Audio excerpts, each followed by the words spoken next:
Dean Basilia, Jonathan Rodriguez, TJ, Mr. Warmth, Macklin, best of the best, TexasHighSchoolFootball.com.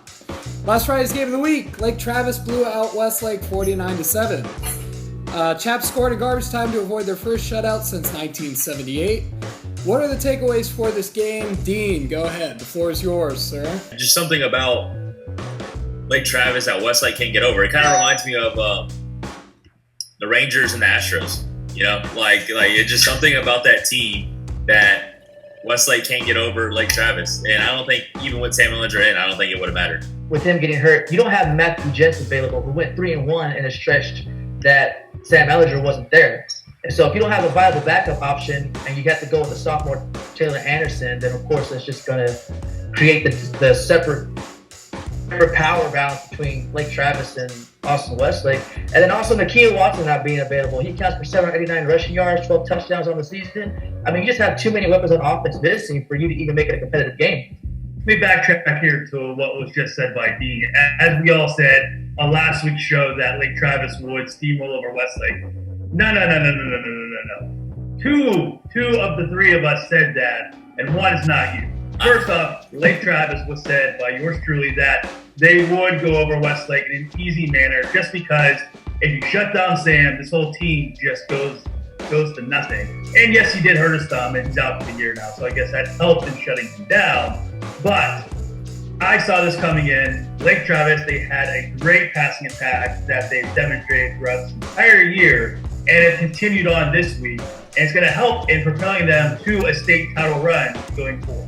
Later in the week, I made a pick'em, and I actually chose Lake Travis. I changed my mind. But what was documented and recorded for everybody to watch on YouTube and on our website, Right. We saw it from there. You got to be bolder with your choices. I want some more confidence. You can't be flip-flopping throughout the week. Come on.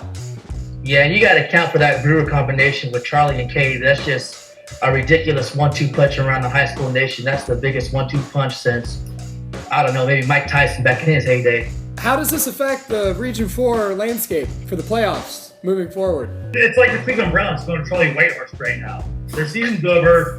Thanks for playing. A waste of a year for them. And you know what? Maybe they can retool for 2017. But Westlake, over. You also had a pretty stout defense, and they're only averaging 15 points a game. You give up 49 to a Lake Travis team, which, you know, of course, Lake Travis has a high potent offense, but their saving grace right now might be their defense. But even at that, I don't think their defense is strong enough to propel them forward to a Regional 4 appearance and getting that far in the state playoffs. I mean, they'll make the playoffs, but I don't see them making a deep run like they did last year. I think it'd be a miracle to even make it to like the regional finals and much less the state championship game. So do you all think that Lake Travis is going to be the favorite to come out of Region 4 after this performance? Ever since that first week loss, they have been clicking on every cylinder in their games, and just going over Westlake this week, continue on that domination that's been going on, I think, for the last 7 or 8 years. It's just going to help feed them momentum with finishing off their season with a very high note and getting that cushy seed to where they won't have any real competition until probably around Thanksgiving. Their week 1 loss, though, is to a Region 4 team, if I'm not mistaken, in Judson. So, I mean, they might have to play. They might have to play them again. So it's kind of hard to say. Keep the Brewers healthy, and they'll be all right. And I'm not talking about the Milwaukee Brewers because that team, you know, there's no chance in hell for them. I think both the Brewers are going to SMU. Is this going to completely change SMU? What do y'all think? Is SMU back I'll now? start getting a gold Cadillac to go with it. There's going to be some other guys that they're going to pay under the table. Then, yeah, that'll help SMU. If not, then that team will be another 3-win abomination of football being played in Dallas every Saturday. I feel bad for the Mustangs. Am I the only one that feels bad for Why? them? Who cares about them? I know, but I mean, they used to be such a powerhouse, and all these years later. Right, because they paid their kids. Yeah, They it was gave so Eric long Dickerson ago. a Globe Camaro. Who doesn't these days, right? Secretly, beneath the table. All right, let's move on to the Denton Guyer Allen game. Wildcats only lost once against DeSoto, riding a 4-game winning streak. Allen could be the state champ favorites and are undefeated. Who you got, Jonathan? Allen has just been upper echelon high school football, and Denton Guyer, you look at the schedule, I'm not sure, other than DeSoto, Denton Guyer's play anybody that great. But Just give me Allen.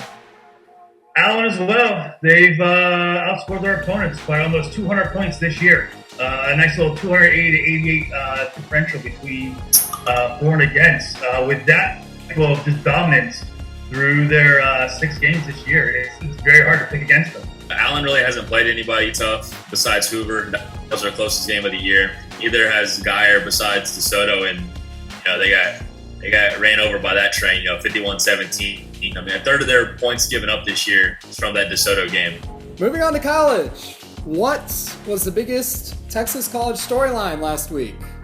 Was it A, UT gives up the 6th most yards all time in the Red River game, losing to Oklahoma? Houston gets upset by the Navy, or Texas A&M is 6-0 for the first time since 1994. Jonathan, what do you think? I'm going Navy midshipmen beating Houston. I know Houston had a long shot, but I've been on the Houston train last year, and I've loved Greg Ward Jr. And in my ideal world, I was hoping that Michigan or Ohio State would drop a game against each other, and then Florida State would upset Clemson, and we see Houston in the college football. Indeed. TCU almost losing at Kansas. What?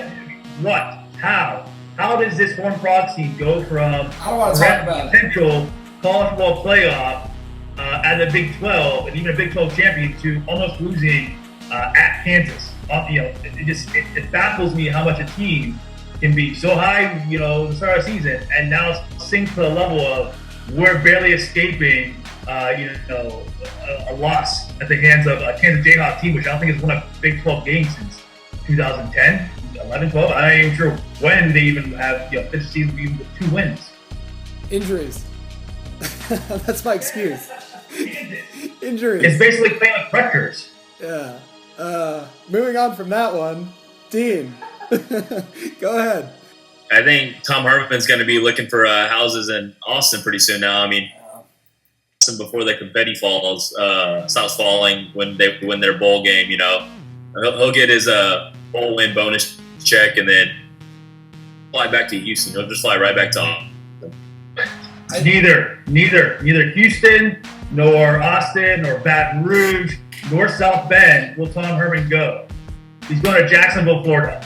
He's going to take over the Jaguars after Gus Bradley gets the can at the end of the season. I heard that UT is like his dream job. All right, let's finish this off with As I Tweet. Our writers come up with the most scalding headlines for bold predictions and or opinions. TJ, what you got for me? Bring the fire. Bring it. As I tweeted, the NHL season starts this coming Wednesday. It should be postponed or at least delayed a couple weeks because the Lord and Savior hockey, Sidney Crosby, has suffered a concussion. He's going to be out for a little bit. We're not sure when it happened at the World Cup of Hockey, which why NHL players are playing on the international stage at some silly World Cup that just made money for ESPN and the NHL. I don't understand that. But the captain of the best team in hockey, the Pittsburgh Penguins, is out with concussion, delayed a couple weeks. Let's let our stars come back in here and raise the banner correctly. All right, Dean, give me something a little bit better than hockey. So Texas A&M is 6-0 right now. Up losing 3 games this year. 3 games. Wow, very bold, very bold. Who do you have them losing against? We'll lose to Alabama. Okay, that's fair. And then, I mean, this is a guaranteed loss. They're playing LSU. They haven't beat them since they joined the SEC. Slip up against Ole Miss or at Mississippi State is another one because Ole Miss is at home. All right, Jonathan, close this out.